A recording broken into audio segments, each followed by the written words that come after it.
peanut butter. And for most of us, well, not for me really, because I'm not really a huge fan of peanut butter on its own, but for many of you, you know, peanut butter, you have it on toast, have it in a sandwich. If you're American, you have peanut butter and jelly, which is jam to us. And I know the Americans get a bit of stick for their food, as do us Brits, but actually it's really, really nice to try it. But what peanut butter also goes nice with is chicken. So I thought today I'd knock up like a chicken satay-ish. I don't think it's traditional. In fact, I know it isn't, because I just kind of made it up as I went along. The chicken's gonna have this sweet, sort of savoury, umami kind of marinade. We're gonna make a sauce to go with it as well. We're gonna kind of stir fry it up. Is it healthy? I don't know, but it is delicious. Right, so the first thing we need to do is marinate the chicken. Now, I've got the kind of marinade ingredients here, and it looks like a lot, all right? But it isn't really. Well, it is, but this is all kind of store cupboard stuff. This is the kind of thing you'll have knocking around in your cupboards. I'm not going to run through all of it because it's boring, but we've got the basic stuff here. So obviously we've got our peanut butter, got some disco salt, some accoutrements like honey, soy, got some lime, garlic, I've got some ginger as well. I'm not going to use all of that ginger, but oh dear, that looks a bit rough.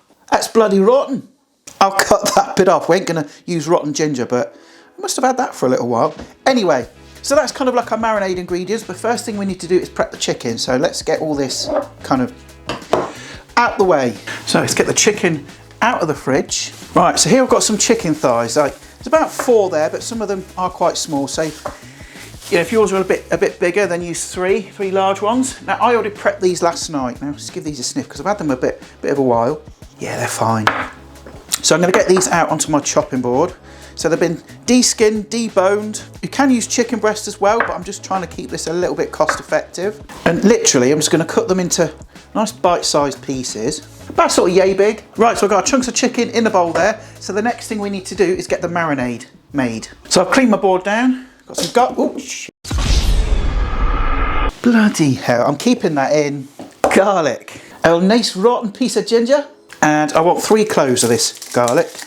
I like it kind of punchy. And usual drill, just kind of peel that garlic. I have noticed with these, as I've just pulled one out there, that these are kind of growing sprouts a little bit on the inside. If you ever come across that, I'll show you in a second. Because if I cut this one in half, look, you see that green core in there? You want to take that out, because that's what's going to give you a bit of a funny tummy, give you bad garlic breath. So remove that. Same with our moldy ginger. I'm just going to cut that bit off. Oh, it don't look too great inside either. I don't know. I don't know if I trust that. Would you? I may have to kind of cut further into that and see if I've got a bit that I can use. Oh, that's all right. That's okay, innit? Now, if your ginger is like super fresh, you probably won't even need to peel it. Okay, but again, this piece is on the turn, so I am going to peel it. Dig out a chunk like that, which is about the same amount as your garlic. And I'm just going to use my microplane to mince that nice and fine into the bowl. If you haven't got a microplane, you can chop it up nice and fine. But honestly, these are one of the best kitchen investments that you can buy. So if you haven't got one, I will put a link in the description so you can go and buy one yourself. And I will get a little bit of a kickback if you buy one. And honestly, they will last you a lifetime. This one is by, who is it? La Cour. I've had this years. Same thing with your garlic. Next, I'm going to add my curry powder. Just like a medium curry powder is absolutely fine. Wedge that in. And then next, your peanut butter. You're going to want around about 4 tablespoons of peanut butter. It doesn't matter too much, but don't go overboard because it can taste a bit claggy otherwise. And then the next thing you want to add your other wet ingredients, so like your soy sauce, so your dark and your light sauce, your honey, your sweet chili, and also 1/4 teaspoon of your disco salt, your MSG. And then finally, you want to take a lime. I'm going to add the juice of this. Now, a little trick with lemons and limes, you want to extract more juice from it. Just kind of give it a bit of a roll first, and then instead of cutting it down the middle like that and into quarters and wedges if you like, tip it on its side and kind of chamfer off each side like that, because there you'll have a lot more surface area and you'll get more juice out. Trust. Give that a squeeze into your mixture and give that a thorough mix. And when it looks like the inside of a toddler's nappy, you know it's ready.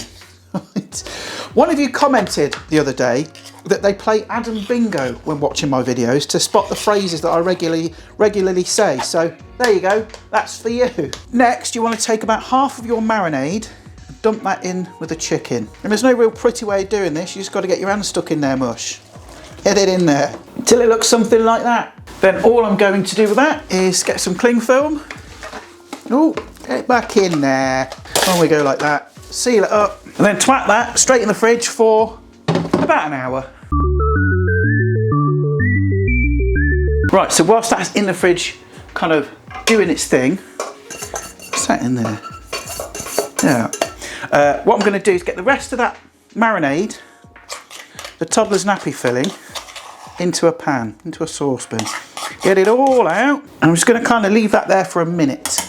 We don't need to do anything with it yet. And what I'm going to do now also is do my mise en place, which is just a French fancy term for chop all your shit up and get everything ready before you start cooking. And here's where you can kind of get a bit creative and add your own kind of stuff. I've got some red onion, I've got some red pepper there, and I've got some sugar snap peas which are left over, so I might as well use them up. You can add all sorts to this. You can add like cucumber, sliced carrot, radishes, you know, whatever you want really. Now the previous 2 times I made this recipe and was developing it, I did like a kind of stir fry kind of thing, but I'm going to switch it up a little bit today, do something a little bit different, which I think is going to be better. So the first thing I'm going to do is give this pepper a bit of a wash, and I'm going to top it and then split it right down the middle. You can just use like a normal red pepper for this. I just found these in Aldi, so I thought I'd use them. And the idea for me, instead of doing like a stir fry, I'm going to do like these little lettuce cups, which I think is going to be a bit fresher and a bit healthier. Then I'm going to cut that in half and then just into kind of thin strips, I think. The red onion I'm just going to slice up as well, nice and thin. Now I'm going to add some coriander to this, but I don't know, this is looking a bit ropey. But then we go and see if I've got any left in the garden. Otherwise we're going to just kind of have to sift through this. Yeah, it turns out I don't have any fresh coriander left in the garden, which I didn't think I did, to be fair. But I do have loads of fresh parsley, so what I'm going to do is pick through the rest of that, chuck out any crappy mouldy bits, and then kind of bulk it out with a bit of fresh parsley too. So I'll be right back. Right, so I've picked the best of what I've got, so I am just going to give it a quick rinse, just to clean it up a bit. And the sugar snap peas, I've just kind of washed them, give them a quick rinse, and I'll top and tail those. Don't really need to do that, but just kind of, sometimes they can be a bit chewy. And then at a nice jaunty angle, I shall cut those in half. Now I've got some little gem lettuce here. So what I'm going to do is I'm going to serve the satay and all the veggies and everything else in these little lettuce cups. So I'm just going to inspect everything. These seem okay, don't they? Actually, the outer leaves seem a little bit meh. I'm going to take those off. Then I'm going to cut the bottom off. Yeah, don't waste that, chuck it on your compost heap or something and just peel off those whole leaves. Get all your nice leaves into a colander and then give those a thorough rinse as well. So there's our mise en place, all done, ready to go. Got our peppers, red onion, we've got the sugar snap peas, we've got the herbs as well. Just use coriander, all right? Don't be flipping lazy like I am. Go to the shops and buy some. Do as I say, not what I do. What? Bro, what are you talking about, man? So remember earlier we had the other half of our marinating paste, okay, that we put in the saucepan. So we need to thin that out because we're going to make this into a sauce. Coconut milk. Now you can use the reduced fat stuff if you want, but this is like full fat. But sometimes when you buy coconut milk in the tins, it can kind of like separate. Where you got the water at the top and then the solids at the bottom. What I like to do is just give it a good old shake. Sorry if you're epileptic, turn away now. And then we're going to add some of this coconut milk to that paste. It really kind of depends how thin or thick you like your sauce. So we're just going to eyeball it for now. So I think about that much to start with. So I'm going to turn the heat on to about a medium, like a 4, and then gently kind of stir that in. So as you can see, it's starting to warm through. That's a little bit too thick for me, so I am going to add some more coconut milk. In total, that's about a quarter of a can, but you know, you are just going to have to eyeball it as you go along. So I'm going to turn the heat down to nice and low. So I'll just leave that to keep nice and warm whilst we get on with the chicken. Right, let's get the chicken out. There we are. And I also have a pan, my trusty new pan, which I'm really feeling this pan at the minute. And then to the pan, I will add some just plain like veg oil. You want something neutral really. And then I'll probably put that onto a moderate heat, so about a 4 again.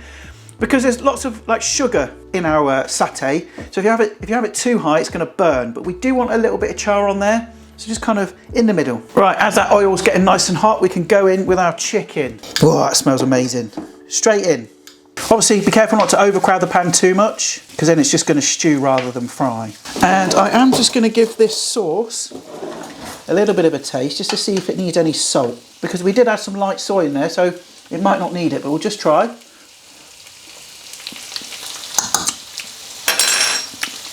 Nope, That is perfect as it is. So with your chicken then, on a moderate heat, you're going to want to fry this off for, listen, how long's a piece of string?